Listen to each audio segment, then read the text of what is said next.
Did you know that you can work with light language and light codes with animals? Hi everyone, I'm Lara, the Tigress of the Light. I am an international best-selling author of multiple books and a channeler and the developer of Fractaline Healing.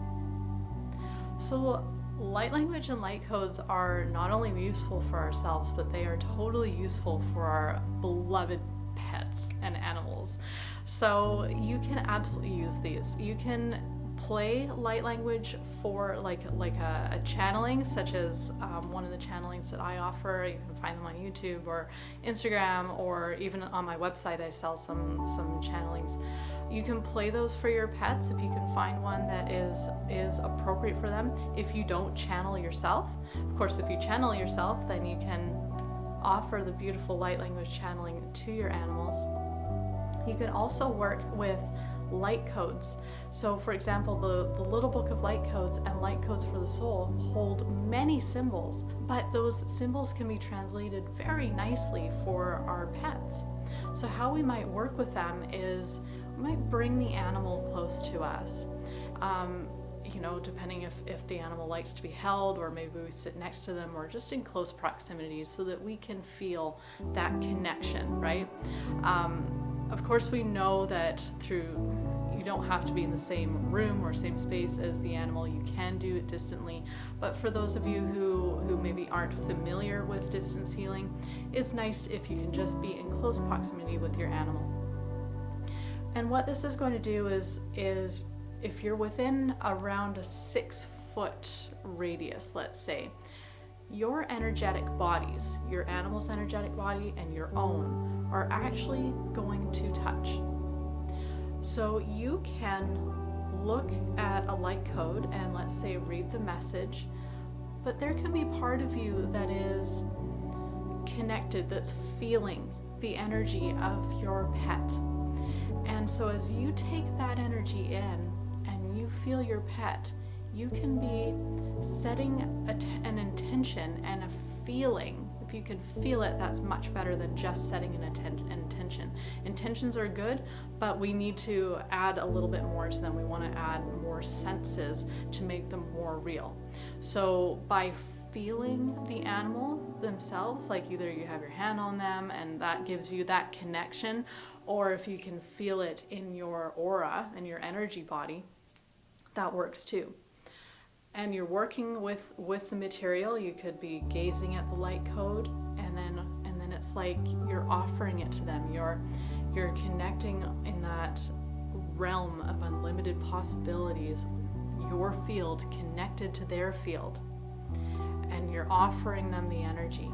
So you could be gazing at the code, you could be reading the message and just sending it right to them. So you can do that way. That's probably, for some of you, that's going to be complicated and might not be a good first step. So an easier way to work with it is you can charge your pet's food and water with a light code, just like you could charge a crystal. Some of you might know about charging crystals. You take it out into the sunlight, you charge it with sunlight, or you charge it with the moonlight, or you could do all kinds of different things with crystals. But one of the things you can do is you can literally take a crystal and place it on top of a light code and ask for the energy of the light code to go into the crystal. And so this is a way that you can charge a crystal and carry it for yourself and work with that crystal if you love crystals. But the same method works with food and water, your own food and water and your pet's food and water. So you could take a code and you could place the food or water on top of the code and ask the energies of the light code to go into the food or water. So this is a very powerful way to transfer some of that energy and that consciousness. I have been absolutely blown away by how powerful this method is. So it's definitely worth giving it a try. Many of the light codes, especially in the Little Book of Light Codes, come with light language names with the symbols. So if you aren't able to channel your own light language, spoken light language, or even signed light language to your pet, you can speak the name of a light code to your pet. And that's sort of like chanting, you know, you're building up an energy and you're including them in the process. And you know, it is amazing.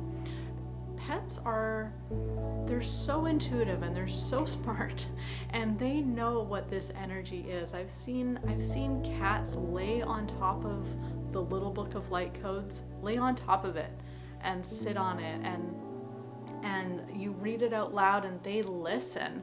So it is a way, it's all the different ways that you can work with these codes for yourself. Just think about expanding yourself to include your pet. And we do this all the time, right? Like every time we have a little cuddle with them, or we're playing with them, if we're paying attention to them at all, you know, if you're an animal person, you have that connection with your pet.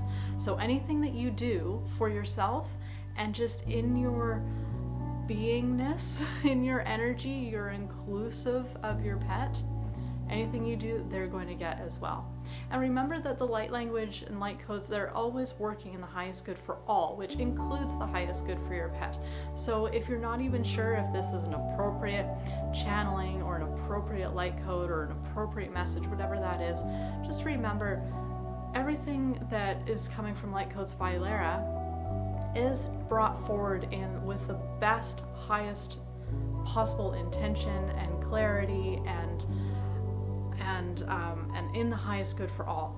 So you can just bring that energy through in whatever way you can connect with it, and that is going to allow your pet to work with it in the most excellent way for them. So you don't have to protect them, you don't need to do anything other than just offer it in the way that makes the most sense for you, in the ways that you can connect with it, and then trust that their higher aspects are going to work with it. So if you come in with some kind of, oh, I'm not sure about this, you're already imposing an energy that is going to be disruptive to the pet's process with the healing energy, with the light codes and with the light language. So just bring it in as an offering. Say, here you go, I love you so much, I want to help you. This is coming from your heart. This is an act of love that you're offering to your pet. And then let the pet, with their incredible intelligence, work with the energies in the ways that suit them. So even if you put it in the water and they're drinking it, if the energy needs to be tweaked, the light codes, the light language, they're able to do that. They're able to shift and tweak and move so that they can be a perfect, ideal match for whoever is working with them. It includes your animals. I hope you found this helpful. And if you have any comments, questions, please write them below. And please remember to like and subscribe as well. And remember that we do offer one-on-one healing sessions, light code sessions, personalized soul signatures, and fractaline healing, and all kinds of workshops and amazing things. So you can learn about all of that at lightcodesbylara.com. And until then, I hope you have a most beautiful and amazing day. All blessings.